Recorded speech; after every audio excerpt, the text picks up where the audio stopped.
dunia. Sebagaimana Allah nyatakan inna fi khalqis samawati wal ardh wa ikhtilafil laili wan nahari la ayatin liulil albab. Sesungguhnya apa yang terjadi di permukaan bumi dan di atas langit semua ada dalam kekuasaan Allah Subhanahu wa taala. La ayatin liulil albab, sebagai satu peringatan kepada al-ulil albab, orang yang mau berpikir, manusia yang cerdas dibekali akal. Maka dalam hal ini kita harus menggunakan akal, jangan pakai perasaan. Perasaan mau kopi itu udah kagak ada. Jangan pakai perasaan, tapi pakai akal, ulil albab. Lalu bagaimana akal kita? Tentu akal bukan pendapat pribadi. Akal ada panduannya. Panduannya adalah hukum yang ditegakkan oleh Allah melalui panduan tuntunan Sayyidina Muhammad. Nabi kita mengajarkan ada 5 sumber hukum sebagai pegangan kita. Satu diantaranya adalah kaidah innamal a'mal binniyat. Sesungguhnya segala perbuatan manusia tergantung niat. Terkadang niat akhirat amal akhirat, tapi niatnya salah menjadi amal dunia. Masuk kita berjamaah di musola, rajin kita berjamaah, tujuannya agar dinilai orang, biar dapat nilai, maka hapus semua amal akhirat, padahal tempatnya akhirat di musola. Sebaliknya kita duduk aja nongkrong di depan warung kita nongkrong, tapi tujuannya silaturahim. Maka yang tadinya nongkrong urusan dunia menjadi pahala akhirat karena ada silaturahim. Jadi tergantung niatnya. Yang kedua adalah al-yaqinu la yuzalu bisyak. Dasar hukum agama itu adalah berdasarkan keyakinan, tidak bisa dihapus dengan syak, keraguan. Kalau kita udah yakin, maka yang ragu hilang. Siapa orang umpamanya dia ragu, tadi saya udah wudu apa belum, maka diambil yang paling yakin, tentu belum.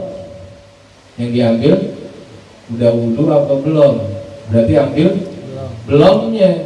Kan yang diragukan wudunya. Kenapa kita mesti ngambil udah wudu berangkat ke musola, maka tidak sah sholatnya karena dia salah meletakkan keputusan hukum al-yakin la yuzalu bisa. Yang diragukan kan adalah wudunya. Kenapa dia ambil wudunya?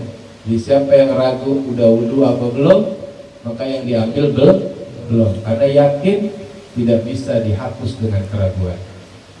Atau siapa yang ragu, saya udah batal apa belum, maka yang diambil batal. Jangan. Kita udah batal apa belum ini, maka yang diambil belum. Karena sebelumnya kita berwudu, cuman yang kita ragu batal apa belum. Boleh nggak kita ngambil belum? Gue belum batal. Tapi kentut apa belum ya? Belum. Nggak apa-apa kita ambil hukum itu, karena yang yakin adalah, yang ragu adalah kentut, bukan wudunya. Kalau wudunya udah pasti tadi, cuman batal apa enggak. Nah itu pengambilan hukum. Yang ketiga adalah dasar hukum ad-daruru la darara wala dirar.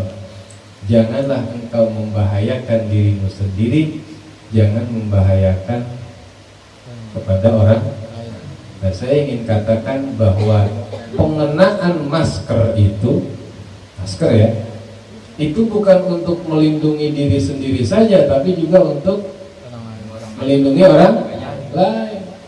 Jadi kalau kita lagi jablak, tahu jablak nggak? Jablak apa yang jablak?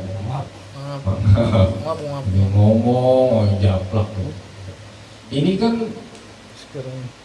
ada konsekuensinya, keluar tuh omongan kena orang. Maka ini berbahaya buat orang. Kita disebut OTG, orang tanpa gejala. Maka sehat-sehat aja. Tapi bagi orang yang lemah bersentuhan dengan kita, kena semprot dari mulut kita, maka dia yang lagi lemah, namanya doror, diror. Orang yang terkena bahaya atau terkena daripada wabah dari kita. Jadi kita berdosa juga. Timbulnya jadi dosa. Di luar apakah virus itu ada dan tiada, ini urusan lain. Tapi bagi kita ada arahan hukum Islam mengatakan la doror wala diror.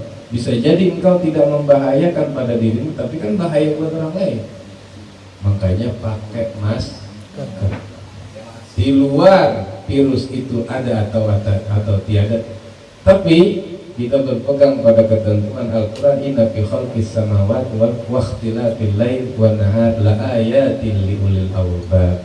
Sesungguhnya dalam pengaturan langit dan bumi semua ada dalam kekuasaan Allah. La ayatin liulil albab, untuk sebagai peringatan atau tanda-tanda yang harus dipikirkan oleh ulil albab. Jadi begitu, kita mesti menjaga atau disebut dengan ihtiyat, waspada. Jadi jangan kita masa bodoh, jangan. Kalau kita masa bodoh ternyata di balik itu kita menularkan orang lain, terkenalah ketentuan wala diroro, jangan membahayakan pada orang lain. Ya silakan, kalau kita nggak bahaya boleh kita pakai, tapi ketika berinteraksi kepada orang lain maka terkenalah namanya diroro, la doror wala diroro. Jangan membahayakan pada dirimu sendiri, jangan juga membahayakan pada orang lain. Seperti itu kiranya yang paling kecil paling bisa kita lakukan di tengah situasi dan kondisi seperti ini. Sebab kalau kita terlalu terlalu cuek juga nggak boleh, terlalu overprotective juga jangan. Apa-apa takut jangan. Ya, jadi yang biasa-biasa aja, tapi tetap waspada. Dan terakhir saya ingin sampaikan, darul mafasid muqaddamun ala jalbil masalih. Kita mencegah bahaya itu lebih baik daripada mengambil kemanfaatan.